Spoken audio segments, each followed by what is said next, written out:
বিয়ারিংগুলো খুলবো কীভাবে দেখুন। আপনাদেরকে ৬২ এবং ৬২ পোলার নিতে হবে। আমি এই মুহূর্তে ৬২ পোলার নিয়ে ৬২ বিয়ারিংটা খুলে নিয়েছি, দেখতে পাচ্ছেন খুলে নিয়েছি। এবারে খুলে নেওয়ার পরে বিয়ারিংটা ফেলে দেবেন এটা, বা ডাস্টবিনে রেখে দেবেন। এটা কেউ ওয়াশ করেও লাগাতে পারেন, তবে আওয়াজ করবে। এরপর আমি কী করবো, ৬২ বিয়ারিংটাও খুলে নেব সেমভাবে, সেম ৬২ পোলার দিয়ে। ৬২ পোলার দিয়ে আমি বিয়ারিংটা খুলে নিচ্ছি। খুলে নেওয়ার পর আপনাদের দেখাচ্ছি। দেখুন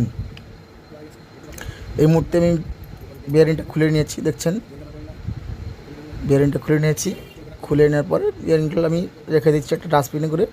তারপরে আমি ভিতরে যে ফাঁকটা থাকে ওই ফাঁকাটাগুলো ওই বিয়ারিংয়ের যে গ্যাপটা আছে ওই গ্যাপগুলো আমি পরিষ্কার করে দিচ্ছি। পরিষ্কার করে দেওয়ার পর নতুন যে বিয়ারিংগুলো আছে আমি নতুন বিয়ারিংগুলো বসিয়ে দিচ্ছি। দেখতে পাচ্ছেন নতুন বিয়ারিংগুলো ৬২ এবং ৬২।